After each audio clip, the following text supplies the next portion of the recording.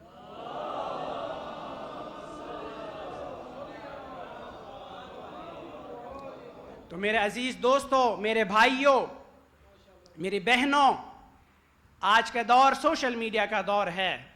جس طرح آپ یہاں آئے ہیں ذکر حسین کرنے کے لیے، اسی طرح سوشل میڈیا کو بھی آپ ذکر حسین سے بھر دیں. یہ عبادت میں آپ شریک ہو جائیں. جہاں جہاں حسین کا نام کوئی پڑھے گا، ثواب میں آپ شریک ہو. وہ عمل جو اللہ کرتا ہے، وہ اللہ جو ملائکہ کرتے ہیں، آپ اس میں شریک ہو جائیں گے. اپنے وقت کو مثبت طور پر استعمال کیجئے. اپنے فراغت کے وقت کو ضائع نہ کیجئے. یہ بہت بڑا خزانہ ہے. ہاتھ سے نکل گیا تو پھر یہ وقت دوبارہ واپس نہیں آئے گا. یہ فراغت کا وقت.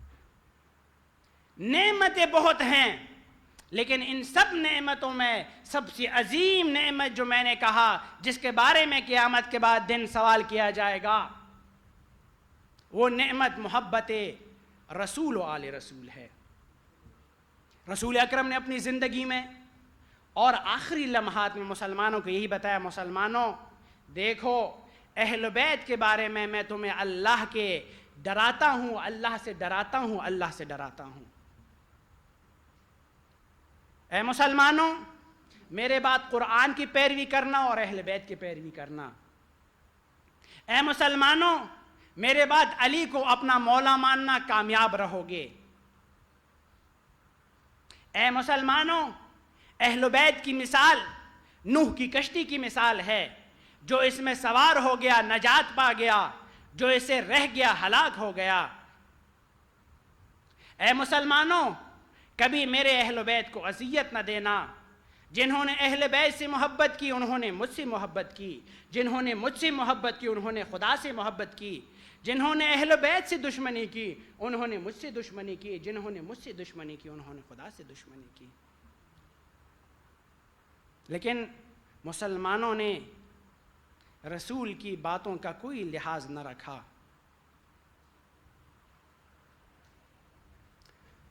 مسلمانوں نے رسول کی بات کا کوئی لاج نہ رکھا۔ جس رسول نے کہا تھا کہ ان سے محبت کرو، ان پہ ایسے ایسے ظلم ڈھائے کہ تاریخ میں ان کی مثال نہیں ہے۔ ان پہ ایسے ظلم کیے کہ جوانی میں ان کے بال سفید ہو گئے۔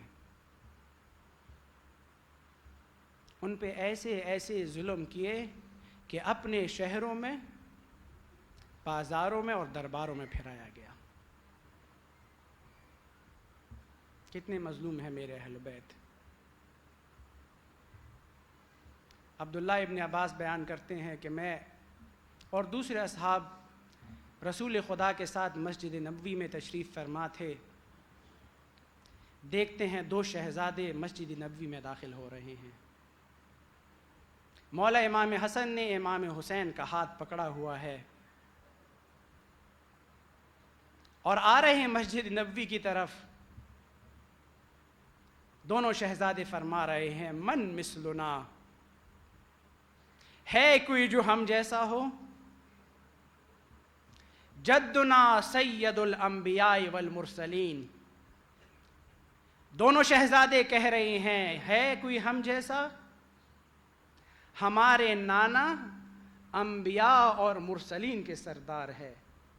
وَأَبُونَا سَيَّدُ الْأَوْصِيَاء، اور ہمارے بابا اوصیاء کے سردار ہے۔ وَأُمُّنَا سَيِّدَةُ النِّسَاءِ الْعَالَمِينَ، ہماری اماں پوری دنیا کی خواتین کی سردار ہے۔ وَنَحْنُ سَيِّدَا شَبَابِ أَهْلِ الْجَنَّةِ، اور ہم جنت کے جوانوں کی سردار۔ ہے کوئی اہل بیت جیسا، ہے کوئی حسن جیسا؟ یہی کہتے کہتے جب یہ 2 شہزادے مسجد نبوی میں وارد ہوئے، رسول اکرم کی جیسی نگاہ پڑی، رسول اکرم نے گریہ شروع کر دیا۔ اصحاب حیران ہو گئے، یا رسول اللہ یہ رونے کا موقع تو نہیں؟ شہزادوں نے ایسی فضیلت بیان کی ہے کہ کائنات میں ایسی فضیلت کسی کو حاصل نہیں۔ یا رسول اللہ آپ کیوں گریہ فرما رہے ہیں؟ دونوں شہزادے رسول اکرم کے پاس آئے، دائیں طرف مولا حسن کو بٹھایا، بائیں طرف مولا حسین کو بٹھایا۔ رسول اکرم رو بھی رہے ہیں، دونوں کو پیار بھی کر رہے ہیں۔ علماء بیان کرتے ہیں کہ رسول اکرم نے پہلے امام حسن کی طرف رخ کیا اور امام حسن کے ہونٹوں کا بوسہ لینے لگے۔ پھر امام حسین کی طرف رخ کیا، مولا حسین نے اپنا چہرہ مبارک آگے کیا، لیکن رسول نے حسین کے ہونٹوں پہ بوسہ نہیں دیا، رسول نے حسین کے گردن پہ بوسہ دی۔ دونوں شہزادے رخصت ہوئے، حسین گھر آ گئے، روتے روتے اماں سے کہنے لگے اماں جان مجھے بتائیے کیا میرے ہونٹوں سے بو آ رہی ہے؟ ماں نے حسین کے ہونٹوں کو سونگا، کہا بیٹے میرے ماں جائے حسین، تیرے منہ سے تیرے ہونٹوں سے تو مشک و عنبر کی خوشبوئیں آ رہی ہے۔ حسین رونے لگے، کہا اماں پھر نانا رسول اللہ نے بھائی حسن کے ہونٹوں پہ بوسہ دیا، میرے ہونٹوں پہ بوسہ نہیں دیا۔ ماں بھی رونے لگی، کہا بیٹا حسین جا کے نانا رسول اللہ سے پوچھتے ہیں۔ سیدہ مولا رسول اللہ کے پاس آئی، روتے روتے آئی۔ جب رسول اللہ نے سیدہ کی آنکھوں میں آنسو دیکھے، کہا بیٹی کیا ہوا؟ اللہ نہ کرے کہ تیرے آنکھوں سے آنسو بہے، کیوں رو رہی ہے؟ کہا بابا حسین روتے روتے آیا ہے، کہا کہ نانا نے آج حسن بھائی کے ہونٹوں پہ بوسہ دیا ہے، میرے گردن پہ۔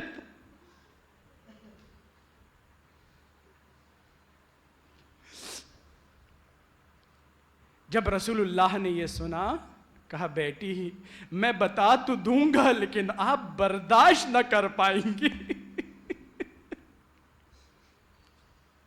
کہا بابا بتائیے، آپ نے حسن کے ہونٹوں پہ کیوں بوسہ دیا، حسین کی گردن پہ کیوں بوسہ دیا؟ رسول اللہ نے فرمایا بیٹی حسن کے ہونٹوں پہ اس لیے بوسہ دیا کہ جب مولا حسن کو زہر پلائی جائے گی تو مولا حسن کا جگر کٹ کٹ کے مولا حسن کے ہونٹوں سے۔ بابا یہ بتائیے کہ حسین کی گردن بھی کیوں آپ نے بوسہ دیا؟ کہا بیٹی سننا پسند کریں گی، دشت کربلا میں تک و تنہا پیاسا حسین 12 واروں سے اس کی گردن 12 واروں سے اس کی گردن کاٹی جائے گی۔ میری سیدہ رونے لگی۔ کہا بابا یہ بتائیے میرے حسین کو شہید کہاں کیا جائے گا؟ مدینے میں شہید کیا جائے گا، مکے میں شہید کیا جائے گا؟ کہا نہیں بیٹی تیرے حسین کو کربلا میں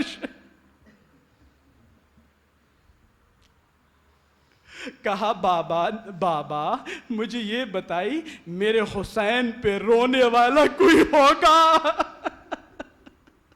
کہا بیٹی تیرے حسین پہ رونے والا کوئی نہ ہوگا، نہ بابا رسول اللہ ہوں گے، نہ بابا علی مرتضیٰ ہوں گے، نہ حسن مجتبی ہوں گے، نہ آپ ہوں گی۔ پھر حیرت سے کہا بابا پھر میرے حسین پہ گریہ کون کرے گا؟ رسول اللہ نے فرمایا بیٹی ایک قوم آئے گی جن کے مرد حسین کے مردوں پہ گریہ کریں گے، جن کے جوان حسین کے جوانوں پہ، جن کی عورتیں حسین کی عورتوں پہ گریہ کریں گی۔ اللہ اکبر۔ رسول اللہ فرمانے لگے بیٹی پریشان نہ ہونا، اس قوم کو ہاتھ سے پکڑ کے جنت میں داخل کر۔ نانا نے کہا میں نے حسین کے گردن پہ بوسہ اس لیے دیا کہ بے آب و گیاہ میدان میں 12 واروں سے گوسفند کی طرح ذبح کیا جائے، اس لیے عصر عاشور جب مولا حسین زین ذوالجناح سے دوش زہرا میں آئے تو ذوالجناح کو جب احساس ہوا کہ اب دوش پہ بنت ابن رسول نہ رہی تو کیا کیا؟ ذوالجناح نے حسین کے ارد گرد طواف کرنا شروع۔ علماء بیان کرتے ہیں کہ شاید ذوالجناح دیکھ رہا ہوگا کہ کہیں سے عباس نظر آ جائے، کہیں سے اکبر نظر آ جائے، کہیں سے قاسم نظر آ جائے، کہیں سے مسلم ابن اوسجہ نظر آ جائے۔ جب ذوالجناح کو کوئی نظر نہ آیا، ذوالجناح نے کیا کیا؟ اپنے پیشانی کو حسین کے لہو سے رنگی، حسین کے لہو سے رنگین کر کے خیمگاہ کی طرف ذوالجناح بڑھا۔ جب بیبیوں کو معلوم ہوا کہ ذوالجناح آیا ہے، سکینہ بنت حسین بھاگ کے گئی بابا میدان سے،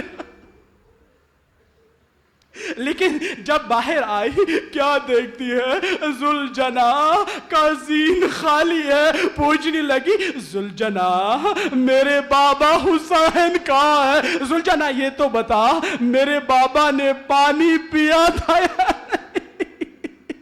اب جب ثانی زہرا نے ذوالجناح کو خالی ذہن دیکھا، تل زینبیہ کی طرف دوڑنے لگی۔ تل زینبیہ پہ ثانی زہرا جب پہنچی کیا منظر دیکھتی ہے وَالشِّمْرُ جَالِسٌ عَلَى صَدْرِ الْحُسَيْنِ، شمر مولا حسین کے سینے پہ سوار ہے، جس گردن کو رسول اللہ بوسہ دے رہے تھے، شمر اس گردن پہ خنجر چلا رہا ہے۔ ایک وقت آیا کہ میرے مولا کا سر مبارک نوک نیزہ پہ آزان دینے لگا۔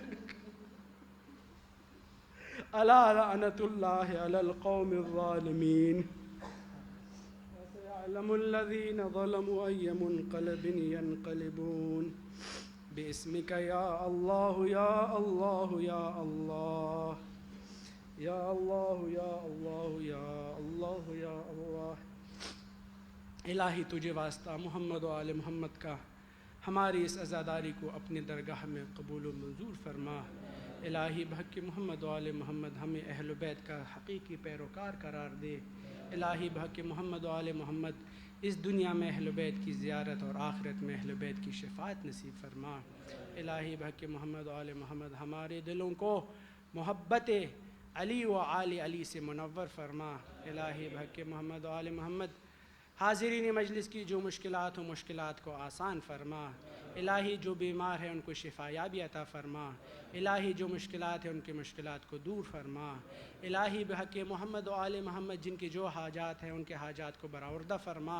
الہی بحق محمد و آل محمد ہر قسم کی آفات سماعی و آفات ارضی سے ان کو اپنی حفظ و امان میں محفوظ فرما۔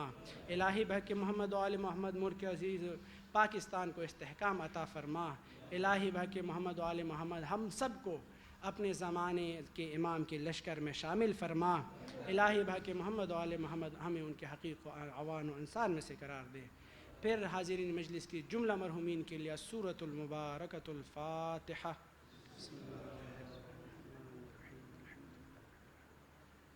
الرحمن الرحیم مالک یوم الدین ایاک نعبد و ایاک نستعین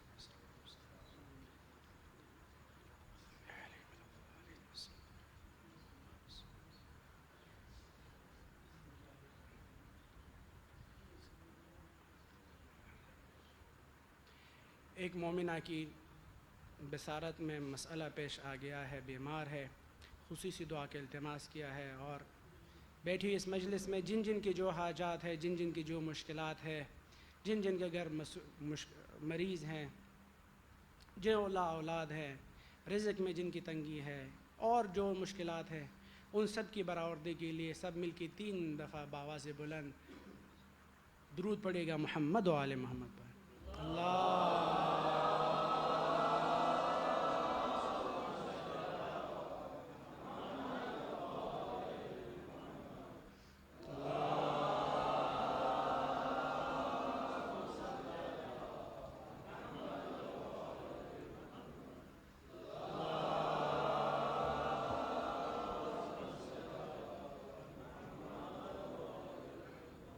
ربنا تقبل منا بحق زہرا و ابیہا و بالہا و بنیہا و سر المستودع فیہا برحمتک یا ارحم الراحمین۔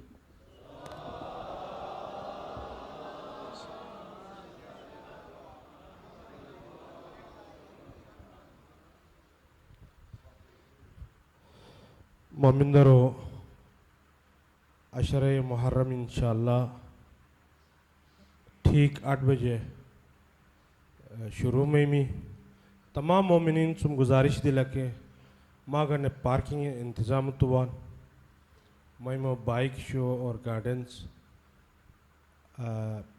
ہوٹل اور PSO پنک پر درمیان میں پلاٹ اندلا کے پارکنگ میں سا انتہائی التجا چوا کہ ماں می جو آیو کا تعاون تی میں بائک شو اور گارڈنز پارکنگ ایریا لوگ کھڑے ہیں تمن کے بٹ مہربانی میں اور ہمیشہ گن اور انشاءاللہ جیمل مسلم ٹھیک 8 بجے مجلس شروع میں کھول تو آغا صاحب گن لو ٹریفک جام مناسو جاتے لیٹ من وہ انشاءاللہ ٹھیک 8 بجے میں اور تمام مومنین سے گزارش دلا کہ بر وقت تشریف دسیں کہ بر وقت کلیم و فارغ ہوئے۔ والسلام علیکم ورحمۃ اللہ۔